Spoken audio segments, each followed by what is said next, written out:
Hey guys, welcome back to 100. So ఈరోజు మనం చూస్తున్న ఒక వీడియో, ఒక స్టాక్ దేనికి రిలేటెడ్ అంటే జస్ట్ ఫస్ట్ మనకి ఏదైనా ఒక స్టాక్ గురించి చూస్తాము అంటే దాని బిజినెస్ ఐడియా ఉండాలి ఫస్ట్ మనకి.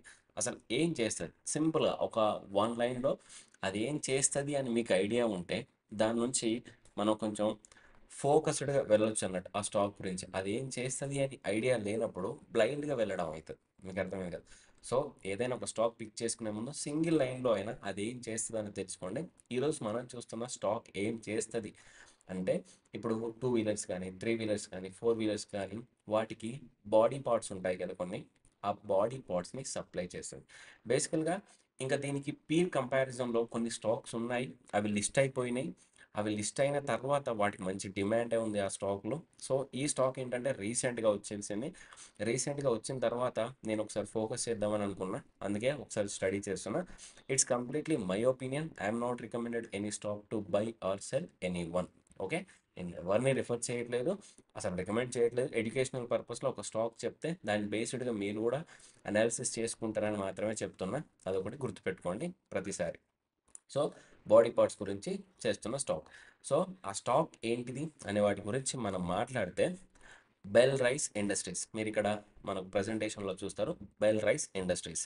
సో దీన్ని ప్రీవియస్గా మనం ఏమన్నారు అంటే బ్యాడ్వే ఇంజనీరింగ్ అని కూడా అన్నారు అన్నట్టు. సో ఇది మనకు బెల్ రైస్. దీంట్లో దీని ఎజెండా మనం ఈరోజు మాట్లాడుతున్న వీడియోలో మాట్లాడుతుంది ఏంటంటే కంపెనీ ఓవర్వ్యూ గురించి మాట్లాడుకుంటాం ఒకసారి, బిజినెస్ మోడల్ అండ్ స్ట్రెంగ్స్ గురించి, financial overviews, growth strategies, peer comparison, మధ్యలో వస్తే టెక్నికల్, తర్వాత కన్క్లూజన్. సో కన్క్లూజన్లో ఎన్ మిస్ అయింది, సారీ. ఆల్రెడీ ప్రజెంటేషన్ అయిపోయింది కదా, కన్క్లూజన్లో ఎన్ మిస్ అయింది. Okay, so one by one చూద్దాం.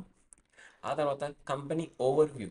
కంపెనీ ఓవర్వ్యూ ఏంటంటే, సో వీటి యొక్క బిజినెస్ లైన్ తెలవాలన్నా కదా. Business line tier 1 supply to major OEMs, original equipment manufacturers.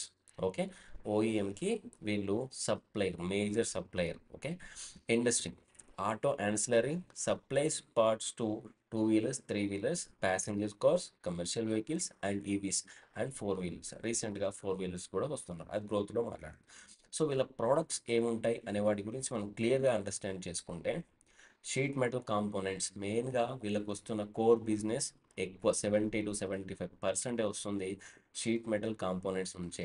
ఆ తర్వాత చాసిస్ కానీ, ఫ్యూయల్ ట్యాంక్స్ కానీ, ఎగ్జాస్ట్ సిస్టమ్స్ కానీ, ట్రాన్స్మిషన్ పార్ట్స్ కానీ, ఈవీ అసెంబ్లీస్ కానీ, ఇంటీరియర్ ప్లాస్టిక్ ట్రిమ్స్ కానీ, ఇవన్నీ వీళ్ళు చేస్తున్న ప్రోడక్ట్స్. కొంచెం వీడియో లెంత్ ఉండే ఛాన్సెస్ ఎక్కువ ఉన్నాయి, కొంచెం అండర్స్టాండింగ్ చేసేసుకొని లాంగ్ వరకు ఫుల్ లెంత్లో చూడండి వీడియో, అప్పుడే మీకు బిజినెస్ కానీ వీటి గ్రోత్ గురించి అర్థమవుతుంది. వీళ్ళ క్లయింట్స్, మేజర్ క్లయింట్స్ ఉన్నారు వీళ్ళకి. బజాజ్ ఆటో కానీ, Hero motor corporation, Honda, TVS, Tata motors, Mahindra, Hyundai and even international EV companies కూడా ఎక్స్పాన్షన్ అవుతున్నారు. సో అవి కూడా ఉన్నాయి. ఆ తర్వాత వీళ్ళ హిస్టరీ ఆఫ్ అవుట్ పర్ఫార్మెన్స్ చూస్తే 1996లో స్టార్ట్ అయిపోయి ఇప్పటి వరకు 2025లో స్టేబుల్గానే ఉన్నారు, కంటిన్యూస్ గ్రోత్గానే బాగానే ఉంది. సో 96లో ఇన్కార్పొరేషన్ అయింది. 2010లో చాసిస్ ఫర్ కమర్షియల్ వెహికల్స్కి సప్లై అయ్యారు. ఆ తర్వాత 2012లో started supplies for chassis for Japanese two wheelers and four వీలర్స్కి, మ్యానుఫ్యాక్చర్ ఫర్ ఇట్స్ చాసిస్ సిస్టమ్స్కి సప్లై చేశారు. 15లో సో అన్మాన్డ్ మ్యానుఫ్యాక్చరింగ్, ఒక రోబోటిక్ మ్యానుఫ్యాక్చరింగ్ సెటప్స్ చేసుకున్నారు. 16లో acquisition of and international OEM suspension division acquisition చేసుకున్నారు. 22లో సో దాని యొక్క నేమ్ రీప్లేస్ అయిపోయింది, ఆర్డర్స్ ఫ్రమ్ ఈవీ నుంచి వచ్చాయి 22లో. 24లో acquired plastic moulding company supplying to two major Japanese, వాటిని చేసేసుకున్నారు. 25లో acquired H1, a subsidiary of Japanese listed company specialising in high tensile steel fabrication, stamping and complex tool design and manufacturing. So మెయిన్గా ఇది వీళ్ళ యొక్క CAGR ఎంతతో growth అవుతుందంటే 11.5% సిఏజిఆర్తో గ్రో అవుతుంది. టూ వీలర్స్కి 1.4% ఓకే ఇయర్ ఇంక్రీజ్ అవుతుందండి. సో వీళ్ళ రెవెన్యూ సేల్స్ చూస్తే 12 to 25 చూస్తే చూడండి, 10,000, 25,000, 48,000, so 65,000 millions of revenue generate అవుతుంది అన్నట్టు, మీరు కరెక్ట్గా అబ్జర్వ్ చేస్తే. ఆ తర్వాత బిజినెస్ మోడల్ అండ్ స్ట్రెంత్ చూస్తే ఆల్రెడీ బిజినెస్ ప్రోడక్ట్స్ చూశారు కదా. ఓఈఎం ఫోకస్ కానీ డైవర్సిఫికేషన్ కానీ ఎక్కువగా ఉంది. సో ఓఈఎం ఫోకస్ అంటే టైర్ 1 కంపెనీస్ ఏవైతే ఉంటే వాళ్ళకి సప్లై చేయడం. డైవర్సిఫికేషన్ అంటే ఈవీ అండ్ నార్మల్ సెగ్మెంట్లో కూడా ఉండడం. బ్యాక్వర్డ్ ఇంటిగ్రేషన్ అంటే own several manufacturing units across India, ఎక్కడెక్కడ ఉన్నాయి కూడా మనం చూద్దాం. ఎక్స్పోర్ట్స్ కానీ growing exports particular in EV assemblies, R and D automation, in house design capabilities, investing in smart manufacturing కూడా ఇన్ని వీళ్ళ బిజినెస్ మోడల్ని స్ట్రెంగ్త్గా కన్సిడర్ చేసుకోవచ్చు. ఎక్స్పోర్ట్స్ టు బయట కంట్రీస్ కూడా మనకు జపానీస్ వాళ్ళకి. సో ఓవరాల్గా వీళ్ళ బిజినెస్ ఎలా ఉంటాయి వాటి గురించి మెటల్ ఫార్మింగ్, పాలిమర్స్ కానీ, సర్ఫేస్ ట్రీట్మెంట్స్ కానీ, మిర్రర్స్ కానీ, metal fabrication, foundry, sub assembly, suspension, floriculture, sports అండి, ఈ మొబిలిటీ. సో బేసికల్గా నేను కొంచెం వెళ్తా ఉంటే మీకు ఇక్కడ అర్థం కానప్పుడు వీడియో పాస్ చేసేసుకొని వాటి గురించి ఒకసారి చదవండి, అనలైజ్ చేసినా కూడా. సో మీకు ఇంకో కొంచెం ఐడియా ఉండాలి, ఆ బిజినెస్ అంటే ఏంటి ఐడియా ఉండడం కోసం నేను కొన్ని పిక్చర్స్ యాడ్ చేశాను. సో ఇవి ఈ టూ వీలర్స్ పార్ట్స్ కానీ మీకు అర్థమైతే ఒకసారి పాస్ చేసి చూడండి. టూ వీలర్స్కి ఏమేం కావాలి ఆ పార్ట్స్ చేస్తాం, త్రీ వీలర్స్కి ఏమేం కావాలి ఆ పార్ట్స్ చేస్తాం, ఫోర్ వీలర్స్కి ఏమేం కావాలి ఆ పార్ట్స్ చేస్తాం, కమర్షియల్ వెహికల్స్కి ఏమేం కావాలి ఆ పార్ట్స్ చేస్తాం. సో ఇవన్నీ ఒకసారి స్టాప్ చేసి చూస్తే మీకు బిజినెస్ మోడల్ అర్థమవుతుంది. అదొకటి ఇంపార్టెంట్. ఆ తర్వాత ఇండియాలో ఎక్కడెక్కడ వీళ్ళ మెయిన్ ప్లాంట్స్ ఉన్నాయి, ఎక్కడెక్కడ లొకేషన్స్లో వీళ్ళు ఉన్నారని చూస్తే హర్యానా, రాజస్థాన్, గుజరాత్, మహారాష్ట్ర, కర్ణాటక, మధ్యప్రదేశ్, తమిళనాడు, ఉత్తరాఖండ్, ఉత్తరప్రదేశ్. ఈ గ్రీన్ ఏంటంటే న్యూగా వచ్చేసినవి, ఆ బ్లూ ఆల్రెడీ ఉన్నాయి అన్నట్టు.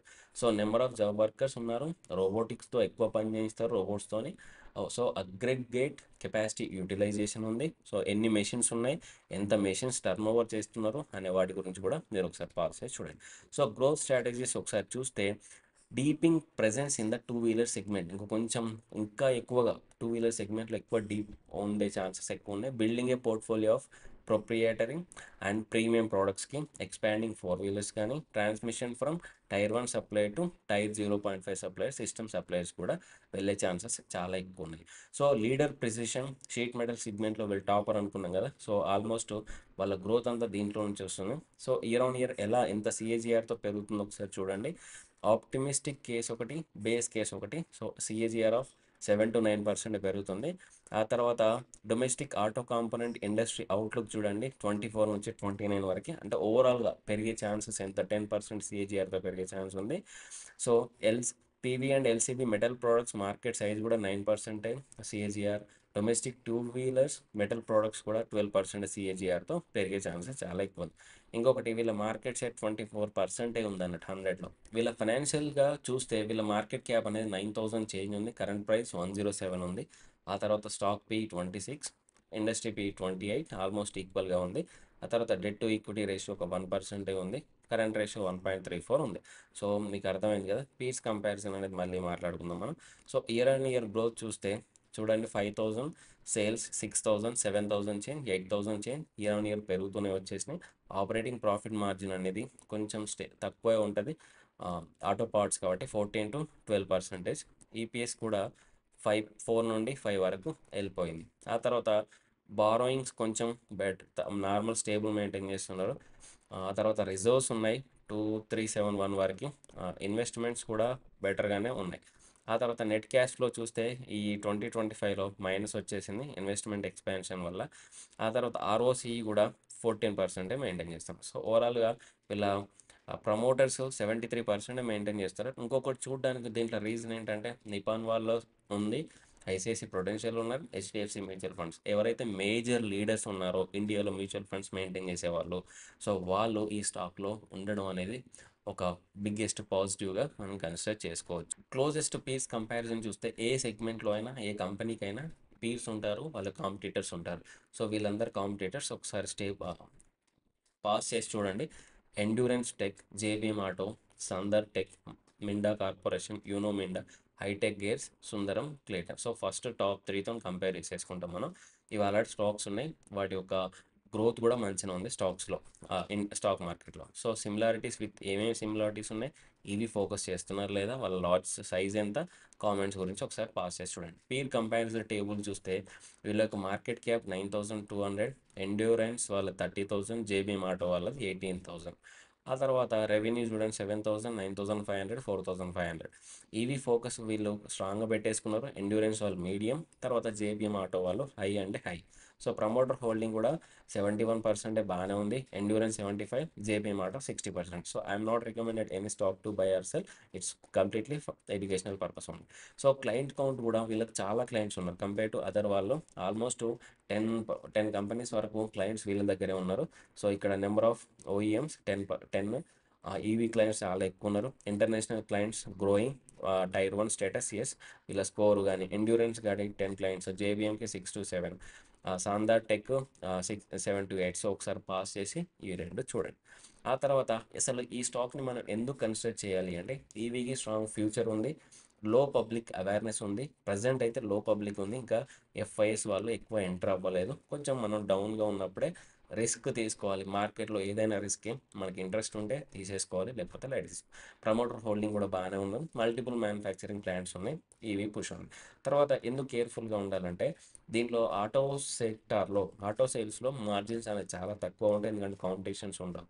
ఈ పార్ట్స్ ఉండే చిన్న చిన్న ప్లాస్టిక్ కాబట్టి ఆటో ఇండస్ట్రీ సైకిల్ బేస్డ్. బేసికల్గా ఆటో ఇండస్ట్రీ ఏంటంటే సైకిల్ బేస్డ్. ఐటీ సెక్టర్ ఎలానో ఇది కూడా ఒకసారి పెరిగిద్ది, ఒకసారి పడిపోద్ది అన్నట్టు. అందుకే ఒకేసారి ఇన్వెస్ట్మెంట్ చేయకుండా మల్టిపుల్ టైమ్స్ ఇన్వెస్ట్మెంట్ చేయండి. ఒకసారి పెరిగినప్పుడు మళ్ళీ డౌన్ అయిన తర్వాత కొంచెం యావరేజ్, అలా ప్రతిసారి యావరేజ్ చేసుకుని డిప్లో ప్రజెంట్ చేసుకోవచ్చు.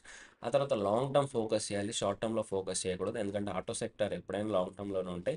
దీని పీర్ కంపారిజన్లో ఉన్న స్టాక్స్ కూడా లాంగ్ టర్మ్లో మంచి రిటర్న్స్ అయితే కంపల్సరీ. సో కన్క్లూజన్కి వెళ్ళే ముందు ఒకసారి టెక్నికల్ అనాలిసిస్ చూద్దాం. టెక్నికల్ అనాలిసిస్లో సో స్టాక్ ఇక్కడ వచ్చేసింది May 28, సో 25. దీంట్లో చూస్తే స్టాక్ ఇక్కడ లిస్ట్ అయిన తర్వాత ఒకసారి డౌన్ వచ్చేసింది, మళ్ళీ ఒకసారి అప్ వెళ్ళి ఆల్మోస్ట్ 89కి వచ్చేసింది. ఆ తర్వాత మళ్ళీ స్టాకు ఇక్కడ నుంచి పైకి వెళ్ళిపోయింది 108, తర్వాత మళ్ళీ 98కి వచ్చేసింది. ఇప్పుడు ఆల్ టైమ్ హై దగ్గర 108 దగ్గర ఉంది. సో ఒకేసారి కాకుండా లాంగ్ టర్మ్ ఫోకస్ చేసేవాళ్ళు కొంచెం కొంచెం కొంచెం కొంచెం అక్వైర్ చేసేసుకోవాలి. దీని ఒక స్ట్రాటజీ మనం షార్ట్ టర్మ్ కోసం చూస్తే దీనిపైన కనుక స్టాక్ బ్రేక్అవుట్ అయిపోయి మంచిగా ఒక 1 day or 1 week candle close అయిపోయి తీసుకుంటే దానిపైన తీసేసుకుంటాం, లేకపోతే రీటెస్ట్కి వచ్చిన తర్వాత అయినా స్టాక్ను ఫోకస్ చేయాలి. లాంగ్ టర్మ్ కనుక్కునే వాళ్ళు కొంచెం కొంచెం డిప్లో వచ్చేసి యాడ్ చేసుకోవాలి. లేదా మళ్ళీ ఫెయిల్ అయిపోయి కిందికి వచ్చింది అనుకోండి, మళ్ళీ ఈ సపోర్ట్ వరకు 98 వచ్చే వరకు వెయిట్ చేయాలి. నేనైతే లాంగ్ టర్మ్లో కొంచెం కొంచెం యాడ్ చేద్దాం అనుకుంటున్నా. I'm not recommended any stock. So ఇది మన స్టాక్. సో కన్క్లూజన్ గురించి చూస్తే so two wheeler metal parts supply చేస్తుంది. అబ్బాయి వర్కింగ్ విత్ 28 ఓఈఎమ్స్తో ఉంది. While the top 10 OEM still account for 64% revenue ఉంది. కొంచెం రిస్కే, ఏదైనా రిస్కే. ఎనీ స్టాక్ రిస్క్, కాంపిటీటర్స్ ఉన్నప్పుడు ఏదైనా డబ్బులు రిస్క్ పెట్టి చేయాల్సిందే. ఓవరాల్గా robust OEM relationship and solid revenue diversification ఉంది. నేను లాంగ్ టర్మ్కి ఫోకస్ చేద్దాం అని అనుకుంటున్నా. Thank you. జై హింద్.